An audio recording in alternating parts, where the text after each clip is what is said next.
நெல்லை மாவட்டம் முக்கூடல் அருகேயுள்ள நத்தம் காலனி என்ற பகுதியில் வெள்ளத்தில் சிக்கிய சுமார் 100 பேரை அம்பை போலீசார் மீட்டனர்.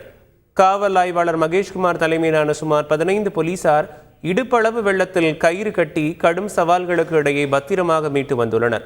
மீட்கப்பட்டவர்கள் நந்தன்குட்டை பகுதியில் தங்க வைத்துள்ளனர். தற்போது அவர்களுக்கு உணவுகளையும் போலீசார் வழங்கி வருகிறார்கள். சிவகங்கை மாவட்டம் திருப்பாச்சேத்தியில் வீடுகளுக்குள் புகுந்த மழைநீரை வெளியேற்ற கோரி பொதுமக்கள் சாலை மறியலில் ஈடுபட்டனர். அம்பேத்கர் நகரில் உள்ள வீடுகளுக்குள் மழைநீர் புகுந்த நிலையில் தண்ணீரை வெளியேற்ற உரிய நடவடிக்கை எடுக்கப்படாததாக கூறப்படுகிறது. இதனால் ஆத்திரமடைந்த பொதுமக்கள் மதுரை ராமநாதபுரம் 4 வழி சாலையில் மறியலில் ஈடுபட்டனர். பொதுமக்களுடன் பேச்சுவார்த்தை நடத்திய அதிகாரிகள் பொக்லைன் இயந்திர உதவியுடன் கால்வாயை அகலப்படுத்தி மழைநீரை வெளியேற்ற நடவடிக்கை எடுத்தனர். நெல்லை மாவட்டம் ராதாபுரம் சட்டமன்ற தொகுதி உட்பட்ட பகுதிகளில் வெள்ளத்தால் பாதிக்கப்பட்ட 500க்கும் மேற்பட்ட குடும்பங்களை சபாநாயகர் அப்பாவு நிவாரண முகாம்களில் தங்க வைக்க ஏற்பாடு செய்துள்ளார். அவர்களுக்கு தேவையான உணவுப் பொருட்களை தடையின்றி வழங்க அதிகாரிகளுக்கு உத்தரவிட்ட அவர் 30க்கும் மேற்பட்ட நாட்டு படகுகளை வரவழைத்து மீனவர்கள் உதவியுடன் நிவாரணப் பணிகளை மேற்கொள்வதற்கு அதிகாரிகளுக்கு உத்தரவிட்டார். தென்காசி மாவட்டம் சங்கரன்கோவிலில் வெள்ளத்தால் ஏற்பட்ட சேத பாதிப்புகளை அமைச்சர் KKSSR ராமச்சந்திரன் நேரில் பார்வையிட்டார்.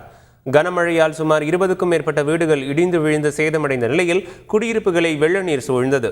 இந்நிலையில் பாதிக்கப்பட்ட பகுதிகளை நேரில் ஆய்வு செய்த அமைச்சர் ராமச்சந்திரன் மழையால் பாதிக்கப்பட்ட மக்களுக்கு உரிய நிவாரண நிதி வழங்கப்படும் என தெரிவித்தார். மேலும் மழை வெள்ளம் குறைந்ததும் குளங்களில் உள்ள ஆக்கிரமிப்புகள் பாரபட்சமின்றி அகற்றப்படும் என தெரிவித்தார்.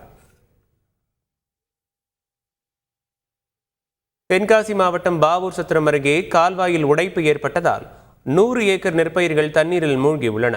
நவநீத கிருஷ்ணபுரம் கிராமத்தில் பாதிக்கப்பட்டுள்ள விவசாயிகள் மண் மூட்டைகளை நிரப்பி உடைப்பை சரி செய்யும் பணியில் ஈடுபட்டனர். நெற்பயிர்கள் முழுமையாக நீரில் மூழ்கியுள்ள நிலையில் அரசு நேரில் பார்வையிட்டு உரிய இழப்பீடு வழங்க வேண்டும் என்று விவசாயிகள் கோரிக்கை வைத்துள்ளனர். சிவகாசி அருகே வெள்ளக்காடான கிராமத்தில் சிக்கியிருந்த 20 பேர் பத்திரமாக மீட்கப்பட்டுள்ளனர். விருதுநகர் மாவட்டம் முத்துலாபுரம் கிராமத்தில் கண்மாய் உடைந்து ஊருக்குள் தண்ணீர் புகுந்தது. இதனால் கிராமத்தின் தாழ்வான பகுதியில் 20 பேர் வீடுகளுக்குள் சிக்கி தவித்தனர். தகவல் அறிந்த தீயணைப்புத் துறையினர் 20 பேரையும் பத்திரமாக மீட்டனர். ராஜபாளையம் அருகே வீடுகளை மழைநீர் சூழ்ந்த நிலையில் மூதாட்டி உயிரிழந்தார். விருதுநகர் மாவட்டம் வேலாயுதபுரம், சத்திரப்பட்டி, வாகைக்குளம் ஆகிய பகுதிகளில் கண்மாய்கள் நிரம்பி குடியிருப்பு பகுதிகளுக்குள் தண்ணீர் புகுந்துள்ளது. வீடுகளுக்குள் தண்ணீர் புகுந்ததால் பொதுமக்கள் கடும் அவதியடைந்து வருகிறார்கள். இதனிடையே வாகைக்குளம் பட்டியில் 80 வயது மூதாட்டி உயிரிழந்துள்ளார். செய்திகளை உடனுக்குடன் தெரிந்து கொள்ள உடனே சப்ஸ்கிரைப் பண்ணுங்க.